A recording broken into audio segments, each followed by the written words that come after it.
De la mañana hemos recibido aquí en la cabina de RPP a Silvia Guevara Pérez, la doctora Silvia Guevara Pérez, especialista en Derecho Electoral asociada de Aggia Perú. Aggia es una palabra quechua que significa ser elegido, un nombre bien elegido, valga la redundancia, justamente para una asociación que se preocupa de este tipo de temas y de darle seguimiento al proceso electoral. Y justamente por ahí iría nuestra primera pregunta, porque hemos ido cumpliendo ya algunos hitos recientemente, por ejemplo, la elección de los candidatos a la presidencia, elegidos a través de primarias vía afiliados y delegados. ¿Cómo analiza o cómo evalúa hasta ahora el papel que han cumplido los organismos electorales en el desarrollo de este cronograma electoral? Muy buenos días y gracias. Muy buenos días, Mávila. Muy buenos días, don Fernando. Muy buenos días con toda la audiencia de RPP. Efectivamente, de por sí ya sabíamos que por la gran cantidad de organizaciones políticas, el escenario iba a ser complejo, más aún cuando de las 39, la gran mayoría han elegido la modalidad menos democrática, ¿no? Que viene a ser en este caso la modalidad por delegados.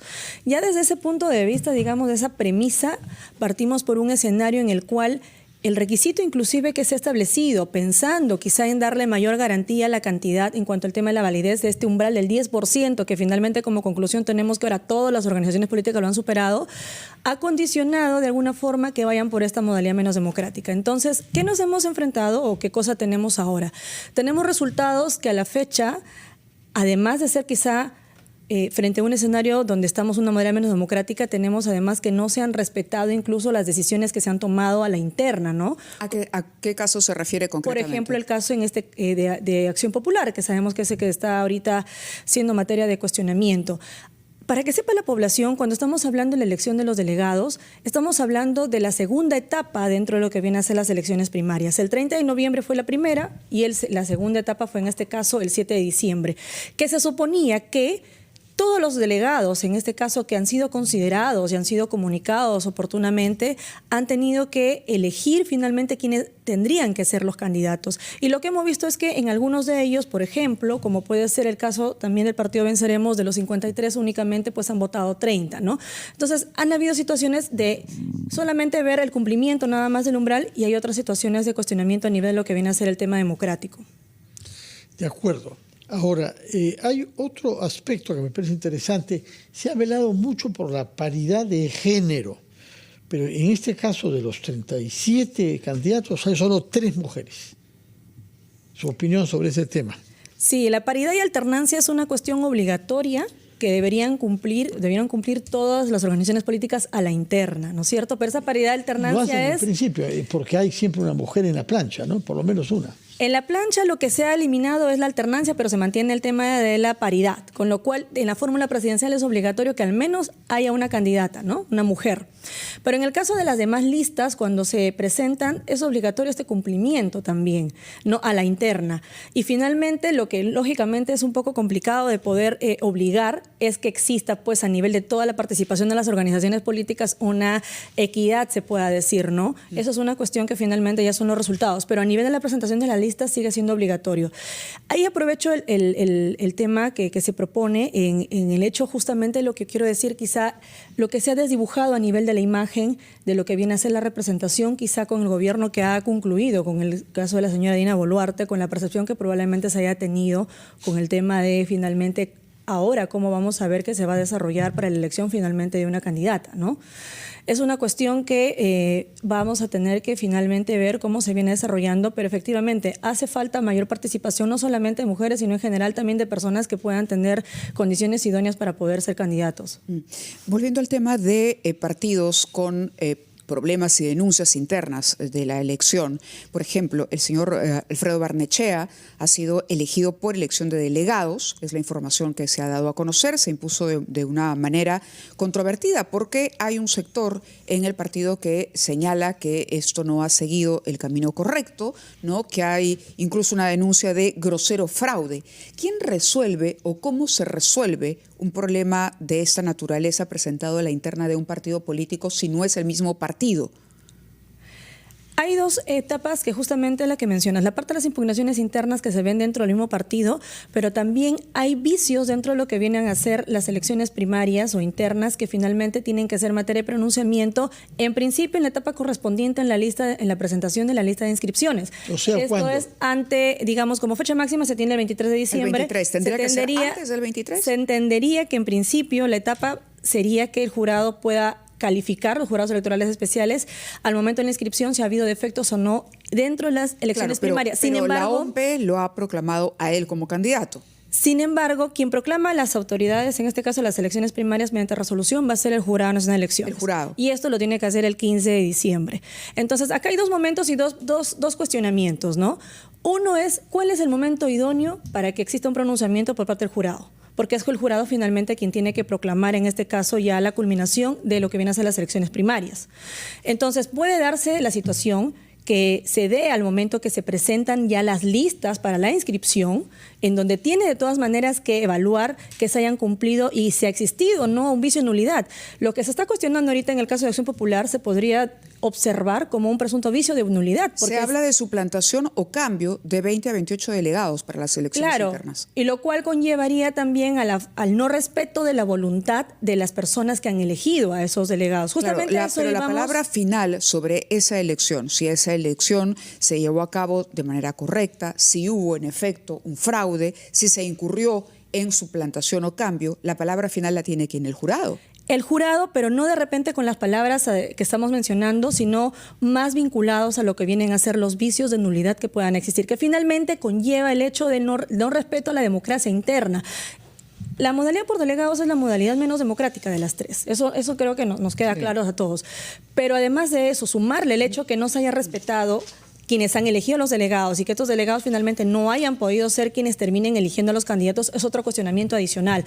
Entonces, aquí sí habría instar un poco a que el jurado pueda emitir pronunciamiento, inclusive antes de que se llegue al tema de la inscripción. ¿Por qué esperar hasta la inscripción de las candidaturas a 23 de diciembre cuando hay hechos que ya están siendo denunciados y que pueden ser materia también, en este caso, de pronunciamiento? Señora Guevara, yo le ruego que nos espere un instante, vamos a ir a una pausa para respetar nuestra propia normativa y retomamos nuestra conversación con usted, porque hay otro partido que también está en una situación un poquito cuestionable, que es Salvemos al Perú. Se va a decidir por sorteo antes del 15, pero ayer una de las dos personas que han quedado empatadas sostiene de que han habido marginación de algunos delegados que vinieron de provincias para votar y que no fueron autorizados por razones que, según él, son un poco quisquillosas. Nos dará su opinión usted después de la pausa. Son las 9:08, estamos conversando con la abogada Silvia Guevara, especialista en Derecho Electoral, y queremos que nos vuelva a explicar desde el origen qué funciones tiene la OMP y qué funciones el Jurado Nacional de Elecciones, porque hemos notado algunas fricciones entre OMP y el jurado a propósito del acto de elecciones internas que se llevó a cabo el domingo pasado. Sí, don Fernando, y no desde ahora, o sea, se está viendo este tema incluso desde el voto digital, ¿no? Que también hubo ahí una controversia. Es importante diferenciar que en lo que viene a ser las elecciones primarias, directamente el jurado no ha tenido incidencia. En esta oportunidad, a diferencia de otras elecciones, no ha habido este filtro que se ha realizado con las declaraciones juradas de los, en este caso, precandidatos. El jurado recién va a intervenir ahora cuando se presenten las listas de inscripción en los respectivos jurados electorales especiales. ¿Por qué se cambió la norma? Se cambió la norma. Entonces, los partidos, las organizaciones políticas han tenido la obligación completa al 100% de ver sus filtros internos, por un lado. Por otro lado, en cuanto al tema de la supervisión, hay que diferenciar las modalidades. La modalidad de un afiliado a un voto, que viene a ser en este caso el 30 de noviembre, ha contado con la supervisión, por supuesto, de la OMP. Pero en el caso de la modalidad por delegados, la OMP participa en la supervisión en la segunda parte, que viene a ser la que se ha dado este 7 de diciembre.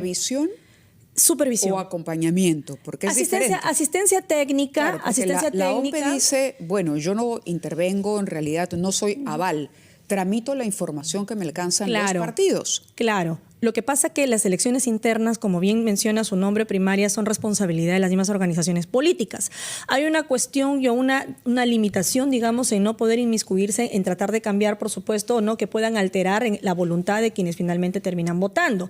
Sin embargo, esto no conlleva a que finalmente, al momento de poder realizar esta labor, esta asistencia, si se ha observado de repente alguna cuestión que podría ser irregular, lógicamente esto también puede ser manifestado. Ahora, por la parte del jurado nacional, ¿qué cosa es lo que tenemos? Tenemos una fecha que ya está próxima a cumplirse, que es la del 15 de diciembre. El 15 de diciembre se tienen que proclamar las listas, digamos, ganadoras de los resultados de lo que vienen a ser las elecciones primarias. Entonces, ante tanto cuestionamiento, justamente ahí va el tema, ¿no? ¿Cuál sería el momento idóneo para que haya un pronunciamiento en esta materia y en qué momento lo haría? Lo que se puede decir a nivel de lo que viene a ser parte de las etapas correspondería quizá al momento de la inscripción de las listas de candidaturas, ¿no es cierto? Que esto va a ser después del 23 de diciembre. Pero viendo ya denuncias que han, digamos, sido puestas de conocimiento del jurado, ameritaría de repente un pronunciamiento con relación a estos cuestionamientos que se están realizando. Ahora, acá hay un tema interesante y es que cuando se evalúa, se califican, en este caso las listas, se evalúan justamente si han habido defectos en democracia interna. Y defectos en democracia interna van incluso por vicios que vienen a ser temas de cuestiones de nulidades, ¿no es cierto?, que podrían inclusive llevar a que la organización política no continúe dentro del proceso electoral. ¿Cuáles vicios, por ejemplo, pueden ser utilizados para...? Justamente el no respeto de la voluntad, en este caso, de quienes han tenido que elegir, que quienes han tenido que votar por los candidatos no sean las personas que tenían, en este caso... ¿Quién establece que las cosas han sido de esa manera y no de otra? ¿Quiénes hay establecen? Dos versiones diferentes acá.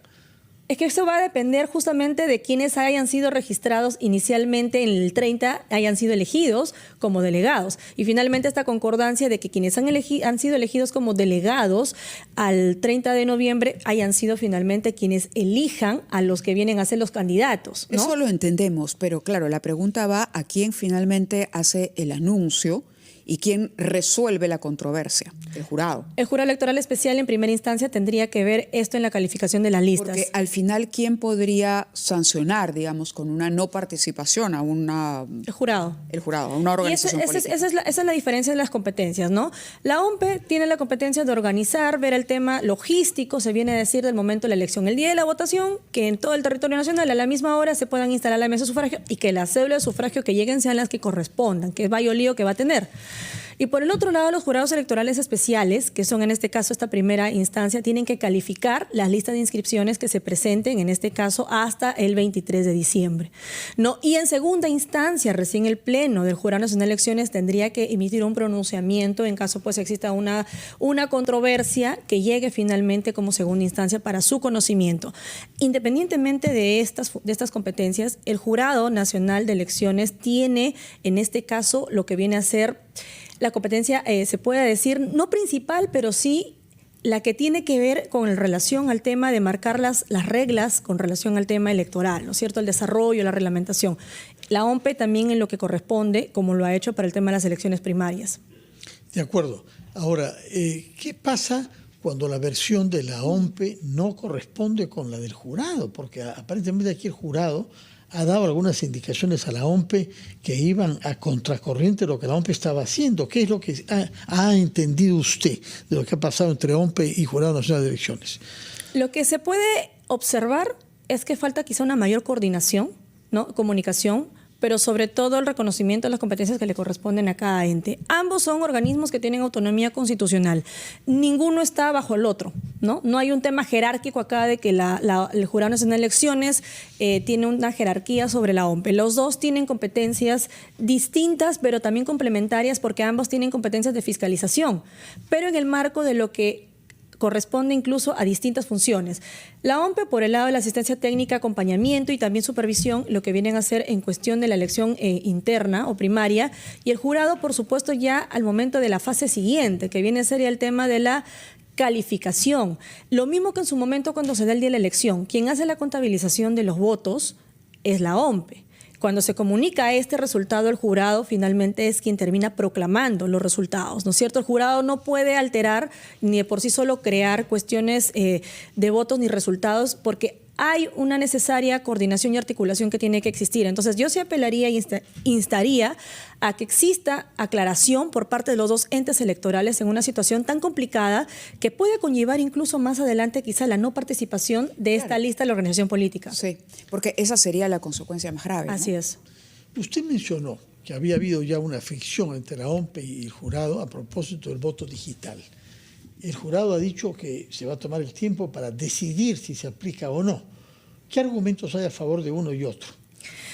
Justamente otro tema que se cumple ahora es el plazo del 13 de diciembre, que es el plazo máximo para que aquellas personas que están dentro de las poblaciones priorizadas para el voto digital puedan decidir inscribirse. Sabemos que es obligatorio el voto digital para los miembros de las Fuerzas Armadas y Policía Nacional que se desplacen fuera de su local, en este caso de su domicilio, el día de la elección. Acá lo que se estaba cuestionando es el tema de si el voto realmente es secreto o no a nivel del voto digital. Y es ahí el cuestionamiento que ha tenido de por sí, en este caso, principalmente el Jurado Nacional de Elecciones, ¿no? Y apelan a la auditoría previa que debería existir para justamente ver que eso pues se pueda garantizar de cierto modo para que de esta manera pues no tengamos inconvenientes, considerando además que en una cuestión del voto obligatorio estamos frente a una entidad castrense, jerárquica, ¿no? Como vienen a ser en este caso las Fuerzas Armadas y la Policía Nacional. Entonces, va a ser importante ver cómo se resuelve ese tema, pero sobre todo cómo una obligación legal que existe, como es el voto digital, termina o no cumpliéndose para estas elecciones, que ha sido bastante ambicioso porque se han ido ampliando los grupos prioritarios hasta 11, con lo cual pues es más complicado. ¿Cuáles son esos grupos? Esos grupos son, primero, Fuerzas Armadas, Policía Nacional, que es obligatorio. Estamos hablando también... Solamente los efectivos que se desplazan fuera de su hogar ese día. Así es. Tenemos también personal de los 3 organismos electorales, ¿no? Jurado Nacional de Elecciones, OMPE, RENIEC, también personal que trabaja en migraciones, personal del Ministerio de Relaciones Exteriores, que también pueden tener de manera opcional el voto digital. Estamos hablando de un universo de ¿cuántos? 11 grupos son en total, según la última ampliación que hizo. Estamos también hablando personal del Cuerpo General de Bomberos, personal de salud, que sabemos que pues ¿Pero no se puede existen estimar el feriados. número de votos que se podrían emitir a través de esa modalidad? Solamente lo que viene a ser la población es en el exterior. Estamos hablando de un aproximado casi del 4% de peruanos que están en el exterior, que pueden tener en este caso la posibilidad de poder inscribirse y elegir el voto digital. Acá la condición va a ser finalmente el tema del DNI electrónico, ¿no? Que es importante que se cuente el DNI electrónico, el tema del actualizado, el certificado. Pero son varios cientos de miles. Sí, por supuesto. O sea, mucho más que el pequeño margen con que se han vencido las elecciones últimas. Que podría marcar la diferencia, sí, claro está. Y es importante que se conozca y es importante también tenerlo en cuenta que el plazo ahora que se va a cerrar es el 13 de diciembre. Estaba próximo. Una pregunta final de mi parte, al menos respecto de lo que ha dicho el jurado sobre la denuncia hecha contra el señor Fernando Rospigliosi por violación de la neutralidad. Sí, bueno, ya se resolvió, ¿no?, la apelación, y lo que ha hecho en este caso pues es revertir la situación la decisión que se tomó en este caso el Jurado Electoral Especial de Pacasmayo. El análisis que se ha tenido acá es no únicamente por una decisión del mismo jurado, sino por digamos, sentencia del Tribunal Constitucional previa que ya existía con relación a la responsabilidad de los funcionarios públicos. ¿Qué es lo que sucede? Ya el Tribunal Constitucional en varios pronunciamientos ha referido el hecho de que aquellos funcionarios públicos tienen responsabilidad individual, no por el hecho de pues, estar a cargo de varias dependencias, eres responsable de lo que realizan tus dependencias que dependen jerárquicamente de ti, sino que tienen que estar sus funciones tanto en el MOF, el Manual de Organizaciones y Funciones, así como en el ROF. Y este ha sido, digamos, finalmente lo que ha terminado marcando la diferencia. Interesante el caso porque puede darse a conocer para otros tipos de funcionarios, no únicamente para el señor Rospigliosi, sino también incluso, por ejemplo, para alcaldes, ¿no?, quienes de alguna manera pues pueden interpretar que si no está de manera detallada su función en un ROF o en un MOF, claro, va a ser complicado finalmente que puedan ser. ¿Qué es lo que ha dicho el jurado, ¿no? En la resolución dice, entre los argumentos, el Pleno ha indicado que si bien Fernando Rospigliosi tiene un deber de supervisión como máxima autoridad del Parlamento, que era finalmente el sustento del Jurado Electoral Especial, este se encuentra circunscrito exclusivamente a los órganos y servicios parlamentarios, ¿no?, aunque este tiene el deber de disponer lo necesario para la adecuada administración de los recursos físicos y humanos al servicio del Congreso, ello no supone que sea su función directa supervisar y controlar las actividades laborales de la totalidad del personal, ya que tales atribuciones corresponden de manera directa a la oficialía mayor. Claro, y esto lo dice no porque haya sido un criterio que lo han creado ahorita, sino porque, como hago referencia, existe una sentencia del Tribunal Constitucional, la 329/2024, que incluso en diciembre del año pasado se publicó, donde ya se hablaba de este ¿Y el jurado electoral especial no la tomó en cuenta? Lo que sucede es que en la parte del informe, justamente lo que se ve es finalmente, pues, el tema de sí se menciona la sentencia, ¿no?, del tribunal. Hay un informe complementario que emite el jurado electoral especial a propósito justamente de este cuestionamiento del sujeto pasivo que se dio cuando inicialmente se había tomado como sujeto pasivo de este procedimiento al oficial mayor, que luego pues mencionó que estaba de vacaciones. Así es. Entonces, en este informe complementario sí se hace referencia a la sentencia, pero finalmente igual hubo una determinación de responsabilidad. Muy ¿no? bien. Para los que no sepan qué cosa es ROF y MOF, que son unos sonidos extraños para algunos, es el Reglamento de Organización y Funciones y el Manual de Organización y Funciones que toda entidad pública necesita tener. Pero en fin, ROF y MOF no son entonces sonidos guturales, sino siglas muy importantes. Instrumentos de gestión importantes. Muchas gracias, señora abogada, por aclararnos eso y por los otros puntos. Muy buenos días. Muy buenos días, muchas gracias. Hasta pronto, porque hay temas pendientes para la próxima semana. Por supuesto. Muy Gracias, buenos días. Muchas gracias. 9:20.